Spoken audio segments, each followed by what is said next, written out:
Muy buenas noches, bienvenidos a una nueva emisión de Teleantioquia es la elección, el programa del Carral Regional que busca darles a ustedes herramientas y elementos para que ejerzan su poder como ciudadanos. Recuerden que el 27 de octubre tenemos elecciones regionales y que el país vive disfrutando y viviendo y sufriendo la política. Somos objetos políticos como objetos sociales. Y una democracia sana tiene un indicador fundamental, la oposición. De eso hablaremos hoy, porque es un síntoma valiosísimo. La unanimidad es malo en cualquier sentido. La oposición básica en cualquier herramienta. Por eso, en Colombia, que estamos estrenando el Estatuto de la Oposición, es el momento de evaluar este primer año qué significó, para qué sirvió en la democracia. Y para hablar de este tema tengo un invitado muy especial esta noche. Hablo del profesor Juan Carlos Escobar Escobar. Él es sociólogo, magíster en ciencias políticas e investigador del Instituto de Estudios Políticos de la Universidad de Antioquia. Juan Carlos, buenas noches, bienvenido a Teleantioquia la elección. No, señor, muchas gracias a usted por la invitación. La oposición, ¿qué significa esa palabra en la democracia? Para comenzar hablando del significado de este término. Bueno, yo creo que usted lo mencionaba bien en la introducción. La democracia no refiere a que todos tengamos que pensar igual, ¿sí? Hay un asunto que tiene que ver con pluralismo, pero también con libertad de pensamiento. Me parece muy importante señalar que la oposición guarda relación sobre todo con la posibilidad de disenso. Es decir, la democracia no se basa solo en el consenso, sino también en el disenso, y ese disenso tiene que ser respetado y escuchado. De manera que me parece que la oposición en cualquier sistema democrático es relevante, importante para que funcione. Y en un momento, Juan Carlos, que el país vive una discusión general, que separación de poderes, que la justicia no nos gusta lo que falla, que si el gobierno se equivoca, que el Congreso no, uno entiende que, en un término simple, pues también la democracia y la oposición juegan a que no solo las mayorías ganan, sino también las minorías se representan y se respetan. Yo creo que sí. Las minorías tienen que estar representadas no solamente en lo social, sino en lo político, ¿no? En el tema de la representación. Entonces ahí hay un asunto muy relevante en la medida en que, digamos, las mayorías se respetan. La democracia es la regla de la mayoría, por excelencia, ¿no? Sí. Sí, es la regla fundamental. Y sin embargo las minorías tienen un papel muy importante que jugar, tienen cosas que decir y pueden en momentos determinados también, digamos, hacer escuchar su voz a través de estos mecanismos, sobre todo representativos. Uno ha escuchado siempre que hay gente en contra, es decir, el tema de oposición se ha ejercido siempre, solo que en la Constitución de 1991 aparece ya con mucho más madura, pero solo hace un año, 28 años después, comienza a regir el estatuto. Esa distancia, Juan Carlos, entre que la Constitución lo permitió y se reglamentó, ¿qué dice de Colombia? 28 años sin reglamentarla. Es muy importante esa pregunta, Juan Carlos, porque primero, ese que mencionas es el antecedente más importante de este estatuto, ¿no? Sí, la señor. Constitución del 91 establece que debe haber un estatuto de la oposición en Colombia, ¿sí? Y establece eso porque, digamos, en la década anterior de los 80 y en las décadas anteriores, la oposición fue tratada militarmente, ¿no? Eliminada en algunos de esos casos. Sí, la UP, por ejemplo, La es un caso de exterminio. es un caso aberrante de un exterminio de un partido político en un ¿De país. oposición? Sí, de oposición que no se entiende fácil en otros contextos. Acá parece que podemos vivir con algunas cosas. Si en Europa, cuando miran estas cosas, ven que es un asunto complicado, aberrante, ¿no? De modo que ese pasado de los 80, sobre todo de principios de los 90, hace que sea necesario un estatuto de oposición para la Constitución del 91. Desde 1993 hasta 2011 tuvimos 11 intentos de promulgar la ley o el estatuto de oposición. Es decir, fallidos. pasó por el Congreso. Pasó 11 por el veces. 11 veces. ¿sí? Increíble. Eso es una cosa increíble en la medida en que parece un asunto necesario, uno diría, pero también al parecer en esos espacios tuvo oposición, ¿no? Para que saliera adelante el estatuto. De modo que tuvimos 11 intentos, desde el primero que se hizo en el año 93 hasta el último que se hizo en el año 2011. Y digamos que el otro antecedente importante de esto, Juan, es todo el tema de los acuerdos de La Habana. Los acuerdos se establecen en uno de los puntos de participación política. Sí, señor. Recuerda que había 3 herramientas importantes ahí: la reforma política, Sí. las circunscripciones especiales transitorias de paz y el tema del estatuto. Lo ok. único que quedó en limpio de esa punto de participación política fue el tema del estatuto, ¿no? Lo único que salió avante. Las otras 12 reformas se hundieron. De modo que es un elemento importante, dado que casi que es lo único que se salva también de esos acuerdos, ¿no? Es decir, que después de 11 intentos por reglamentar en el Congreso no se logró, y que solamente el acuerdo de paz con las FARC en uno de sus puntos obligaba al estatuto fue el que permitió finalmente madurarlo. Bueno, y se dio, Juan Carlos. Sí. El año pasado se promulga el estatuto de oposición y la gente alcanza a mirar por encima, pues vamos a profundizar sobre eso, que el que quedó de segundo a la presidencia, que fue Petro, pues perdió la presidencia, pero por ser segundo, y el estatuto volvió al Congreso por derecho propio. Ese primer momento y señal política, que es muy visible, porque Petro es muy visible, ¿qué significa en el estatuto de oposición y qué representa políticamente? Bueno, Juan, ese es un elemento importantísimo porque casi que cualquier democracia occidental, por lo menos que las que conocemos, existe un jefe de oposición, ¿no?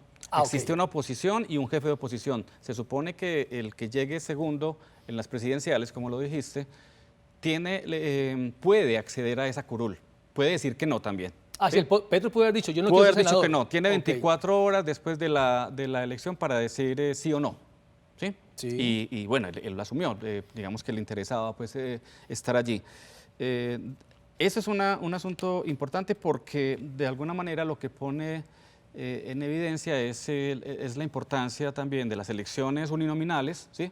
Presidenciales, a gobernación y alcaldía, y la posibilidad de que una persona que tuvo un caudal de votación importante, Claro, que creo que la tuvo, esté en el Congreso de la República. Eso, como lo dices, se significó en las elecciones presidenciales pasadas, pero lo vamos a ver en las elecciones también locales, ¿no? Y eso es importante claro, en octubre. decírselo a la gente. Ok, en entonces, octubre. Entonces, ¿cómo mira, se ve en octubre eso? Mira, sí, hay una diferencia en esto y es que la curul que Sí. tiene Petro o los segundos para la presidencia es una curul adicional.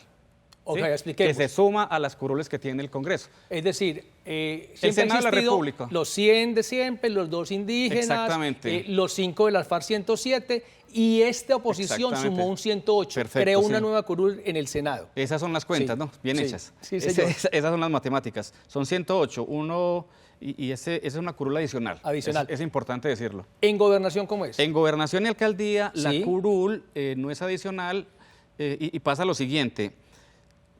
No es adicional por una razón básica, ¿no? Y es que si fuera adicional, la asamblea y los consejos quedarían Pares. pares, ¿sí? Ah, ok. Esa es una cosa importante que decir. Por ejemplo, en La Ceja son 13 concejales. Ok. Serían 14. Muy fácilmente podría haber paridad en las votaciones cada tanto. Entonces ¿no? lo que va a ocurrir es, eligen al alcalde de La Ceja y Exactamente. el segundo, si lo Si decide, lo desea. sería el concejal 13 Exactamente. y solamente elegirían 12. Se elige Sí, uno menos. Se elige uno menos. En la La competencia. asamblea. Ok. En la competencia hay uno menos electo y todo el tema de las fórmulas de cifra repartidora y todo esto se hace con base en 12. En 12. En ese ok. caso. Primer cambio, pero hay muchos más y hay un impacto real en los partidos políticos, de lo cual hablaremos cuando regresemos aquí en Teleantioquia y la elección.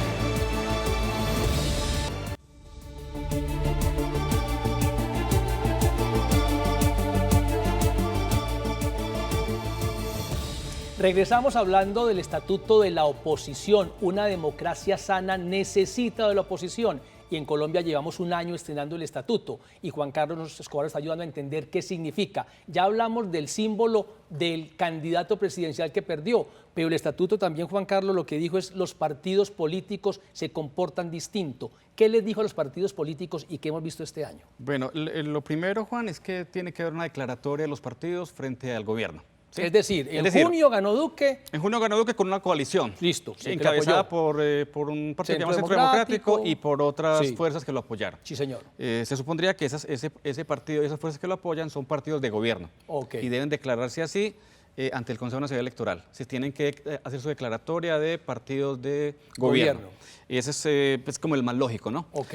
Están, digamos, en otro extremo los partidos de oposición que se declaran también. Es decir, los partidos que digamos, en el mismo caso que estamos mencionando, el mismo ejemplo, sí. los partidos que acompañaron a Petro, que fueron varios, el MAES, la UP, etcétera, esos partidos deberían declararse en oposición. Sí. Y en la mitad de estos partidos hay una suerte de comodín que se llaman partidos independientes, ¿sí?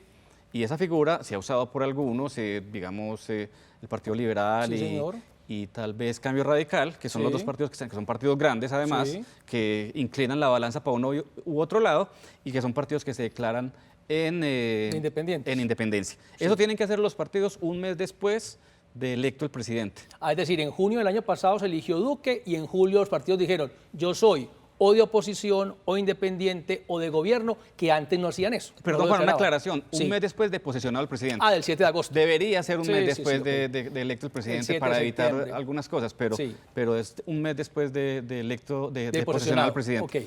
Entonces esto lo que hace es que pone el Senado y la Cámara a funcionar con bancadas de otro tipo, ¿no? Con bancadas de Ok. partidos, Sí. pero también con bancadas, deberían ser bancadas que están en esos tres bloques que mencionaba ahora. Que veníamos acostumbrados a una bancada de gobierno muy amplia en el gobierno creo de que Uribe sí. y de Santos y una muy pequeña de oposición. Ahora encontramos una tercera categoría, el independiente, Sí. que has denominado comodín. Ese comodín, ¿cómo se puede mover y qué margen de maniobra tiene en estos 4 años? Mira, lo otro que hay que decir de eso, Juana, adicional a lo que hemos dicho, es que estos partidos pueden cambiar su declaratoria una vez durante el periodo de gobierno. Son 4 años Sí. y comenzaron diciendo, el Centro Democrático, por supuesto, el presidente Sí. Duque, son de gobierno, el Partido Conservador también. Sí. Dijeron independientes, Partido Liberal y Cambio Radical. Y dijeron de oposición, pues, Alianza Verde, el Polo, Colombia Exactamente. Humana, Maíz, Exactamente. UP, etcétera, FARC. Exactamente. Tienen 3 años más para decir, señores, yo no quiero ser ya independiente. Hemos escuchado que el Partido Conservador está evaluando dejar de ser de gobierno. Por ejemplo, Sí. podría decir, me vuelvo independiente Sí. una vez más. Eso lo tienen que hacer y cuando hacen la declaratoria tienen que consignar eso en sus estatutos, en los estatutos de ok. los partidos. Cuando hacen el cambio tienen que volver a hacer otra cosa, ¿no? Eso es un poco engorroso, pero digamos esa es un poco la ley y la reglamentación frente a eso. Suena bien, pero en la práctica eso obliga, y déjeme exagerar que sabemos que no es así, a que todo lo que presente el gobierno, Centro Democrático y Partido Conservador lo apoyan, a que todo lo que presenta el gobierno la oposición lo niega, Sí. o a que el independiente una vez sí, una vez no. Mire, lo que ha pasado en este primer año. en este Estamos primer estrenando, año pues. es que esos que han estado ahí en el medio, que son Partido Liberal, Cambio Radical, que son los independientes, han apoyado algunas de las Iniciativas de del la gobierno. Junta del Gobierno y otras veces se han juntado con la oposición, posiblemente para bloquear o para decir no estamos de acuerdo con eso, ¿no? Digamos que tendrían que mantener esa un poco, por lo menos oposición y gobierno tendrían que ser un poco más fieles a sus... pero eventualmente también, y eso es una cosa que me parece ha fallado en la reglamentación, la oposición puede eventualmente también apoyar, digamos, algunas iniciativas del gobierno. Sí, Ok. podría hacerlo. Pero en general lo que se han visto es que se han alineado estos dos más o menos y en la mitad de los independientes han estado de un lado del otro dependiendo del momento, ¿no? y de lo que Por los números, Cambio Radical Independiente y Liberal Independiente logran inclinar la balanza. logran Bien lo inclinar la hemos dicho, balanza sí. en un lado u otro, hacia un lado u otro. Veníamos acostumbrados, y digamos, en los últimos 16 años. El presidente Uribe estuvo 8 años y tenía una bancada a favor que le aprobaba la mayoría de las cosas. El presidente Santos igual. Sí. Esta declaratoria tal vez de oposición es la que nos permite ver esta dificultad del gobierno para controlar el Congreso, porque uno veía a un presidente Uribe y Santos que daban órdenes y el Congreso aprobaba. Ahora se ve que el presidente no le obedecen. ¿Será parte de este ejercicio de oposición? Yo está creo en que marcha? esto ha tenido algo que ver, ¿no? Yo Sí. supongo que también es lo que ha dicho el presidente hasta ahora y es que no ha ofrecido cosas a cambio, ¿no? Ok. La llamada mermelada, pues. Sí, sí, sí. Yo creo que ha sido un ejercicio distinto tanto de parte del presidente como de parte del Congreso. Y creo que el Congreso, ese estatuto juega un papel importante en todo ese asunto de que no haya ya una planadora, pues como lo decías ahora, ¿no? Que todo no se apruebe porque sí, porque yo creo que el Congreso no tiene que ser siempre esa caja de resonancia de la presidencia, ¿sí? No tiene que ser ese eco, sino que obviamente tiene que ejercer sea control, independiente, de verdad. ser independiente y ser un contrapeso en muchas Ok. ocasiones, ¿no? Cuando, digamos, las iniciativas del gobierno no convienen, según el Congreso, debería hacerlo y creo que en eso ha estado un poco y se ha jugado un poco esta primera legislatura del Congreso. La ley es muy amplia y tiene muchos artículos, pero también, Juan Carlos, alcanza uno a ver 2 elementos más, ser un ciudadano del común. Uno, que en este ejercicio del primer año, en 2 oportunidades, la oposición hizo uso del derecho a réplica. ¿Qué era eso? En el pasado veíamos al presidente que salía por la noche en todos los canales cuando quisiera hablar y nadie podía responderle. El estatuto permite que la oposición haga una réplica de eso. Y también vemos que hay otros elementos dentro de esta norma que también cambiaron la dinámica política, pero de ellos hablaremos cuando regresemos en Teleantioquia la elección.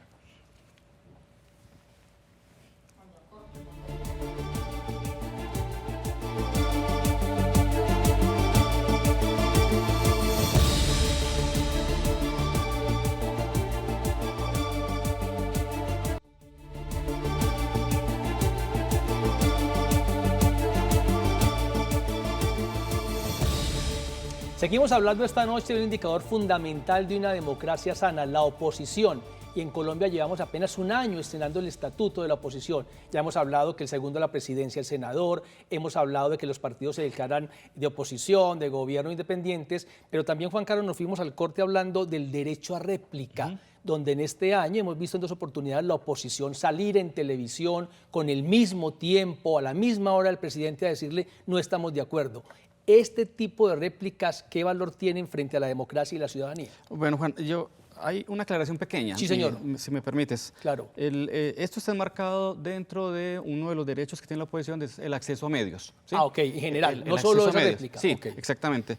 Y el acceso a medios tiene varios momentos. Hay uno que es el que mencionas y se supone que en la instalación del Congreso de la República, la oposición tendrá 20 minutos para, el mismo tiempo que tiene el presidente para, diferir del discurso del presidente. Sí, porque el 20 de julio, que comienza la legislatura, el presidente plantea cómo va. Ahí hay que hacer otra aclaración que es de la ley, ¿no? Ok. Y es que ahí hay un destiempo en esos momentos, ¿no? Sí. El Congreso se instala el 20 de julio. Sí, señor. El presidente empieza a ejercer sus funciones el 7 de agosto. El 7 de agosto. Sí, señor. ¿Sí? La oposición, la declaratoria de oposición va del 7 de agosto al 7 de septiembre. Ah, sí. El 20 de julio, no, por razones de esos tiempos, no hay ese derecho.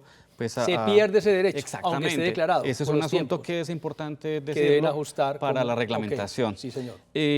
Entonces, lo que ha habido es unas respuestas a locuciones de los presidentes. Sí, ¿sí? Okay. Eso sí ha existido, del presidente actual, ha existido en un par de ocasiones. Eso es distinto al derecho de réplica. Esa era un poco la aclaración que quería perfecto, hacer. Sí. El derecho de réplica se hace, voy a permitir leerme una cosa muy corta. Sí, señor. Es entendido como el derecho que le asiste a las organizaciones políticas declaradas en oposición a responder y controvertir declaraciones que sean susceptibles de afectarles por tergiversaciones graves y evidentes. Eso no se ha estrenado todavía, pero ese existe, digamos, en la ley, y ese es el que llaman el derecho de réplica, ¿no? Cuando el presidente, el gobernador, el alcalde, los ministros, los de despacho, o sea, el ejecutivo descalifique. Diga una cosa que signifique una tergiversación grave frente a un miembro de la oposición, ellos podrán usar el derecho a réplica. Todavía no se ha estrenado esa parte. No se ha estrenado. Estrenamos fue que la locución presidencial, ellos tienen oportunidad de hacer otra versión. Sí, pero recuerda que lo que dije ahora es que los destiempos un poco de cuando se posiciona el Congreso y cuando empieza el gobierno hacen que eso no se use. Se ha usado en 2 veces cuando ha habido alocuciones del presidente en 2 momentos. Y el otro tema es que ellos tienen derecho cuando el mandatario hace su alocución, en las 48 horas siguientes tienen derecho a que con las mismas garantías, en los mismos medios y con el mismo tiempo pueden hacer su, no se llama réplica, pues pueden responder a esa locución. A lo del presidente. Entonces ahí hay un asunto. Que y eso limitado, es limitado, eso se hace 3 veces al año. Al año. No es que cada que hable el presidente, al otro día salgan ellos. 3 veces al año. La oposición para salir 3 veces al año, ¿escoge cuánto? Que digamos es un avance frente a los que había, ¿no? Eso no existía. Es decir, cuando a veces se habla del estatuto de oposición, de sus falencias, de que todavía no tiene la reglamentación y los dientes suficientes, pero es un avance frente a lo que existía, creo yo. Otro tema que vimos fue en la discusión eterna de objeciones a la JEP, que se fueron 8 meses de los 12, fue que la mesa directiva que estaba del lado del gobierno no programaba esa votación, porque la mesa directiva, contemos a la gente la que dice qué va, qué no va y en qué orden. Pues la oposición dijo, haciendo uso del estatuto, yo puedo cambiar el orden del día, y amenazaron con cambiarlo, y ahí sí votaron las objeciones a la JEP, que eran contra el gobierno. Ese derecho, en ese caso, fue fundamental. Esa oportunidad es un uso. Perdóname, Juan, la oposición tiene derecho a establecer el orden del día del Senado, de la Cámara, y tiene ese derecho, si mal no recuerdo, sé que ya lo busco para que la gente, pero... También limitados. También limitados. Pocas veces, en la legislatura. Sí, no me acuerdo si es 1 o 3 veces, pero tienen algún derecho allí de establecer el orden y de que ese orden no sea cambiado. ¿Sí? El ejemplo más claro de eso fue el debate de Odebrecht. Sí, ese lo citó la oposición y ahí hubo pues esa oportunidad es decir, ahí la oposición hizo la agenda del día. Sí. Ese es otro derecho que tiene la oposición, también muy limitado, pero que existe ahora y que no existía antes para que, digamos, no sea el presidente del Senado o digamos, las directivas. Que no sea una aplanadora todo. Exactamente, sí, y como en que el ellos pasado. puedan, digamos, poner temas también a Claro. consideración de la opinión Juan pública. Carlos, se nos va agotando el tiempo del estatuto. Esto fue lo que vimos, lo que estrenamos. Hay cosas que se quedan ahí que no hemos visto todavía, que usted diga, esto es fundamental y va a cambiar la dinámica política, o esto es lo más grueso del estatuto. Juan, yo creo que, pues ya que estamos de cara a elecciones locales, Sí, quisiera señor. mencionar dos cosas ahí Sí. que son importantes. En primer lugar, yo creo que debería haber un esfuerzo grande de reglamentación, creo yo, en el tema de coaliciones. Ok. ¿Sí? Las coaliciones a veces llegan al gobierno 3, 4, 5, hasta 6 partidos en coalición. Sí. ¿Sí? Un poco lo que sugiere, eso es, lo ha dicho la MOVE hace rato, Sí. es que deberían estos no solamente configurarse coaliciones para elecciones, sino para gobernar. Ok, no solo Sí, para que no ganar la sean elección, sino también para que pragmáticas, gobiernen. Sí, Ok. que sean de alguna manera programáticas, ideológicas, Sí. como se dice, ¿no? Sí, sí, de sí. manera que la declaración sea de los equipos, de esos partidos que están allí. Eso es un tema. Y otro tema que es importante y está por reglamentarse, Juan, es el tema de las candidaturas por firmas. ¿Sí? Ah, no, que hay una cantidad y tendremos esta semana también aquí, Juan Carlos, un programa especial sobre eso. Sí, Juan señor. Carlos, mil gracias, el No, tiempo se señor. nos agota. A usted muchas Esta gracias. noche, la exposición, el estatuto que estrenamos en Teleantioquia de Elección. Continúen con nosotros en Teleantioquia TV en Grande. Para todos, feliz noche.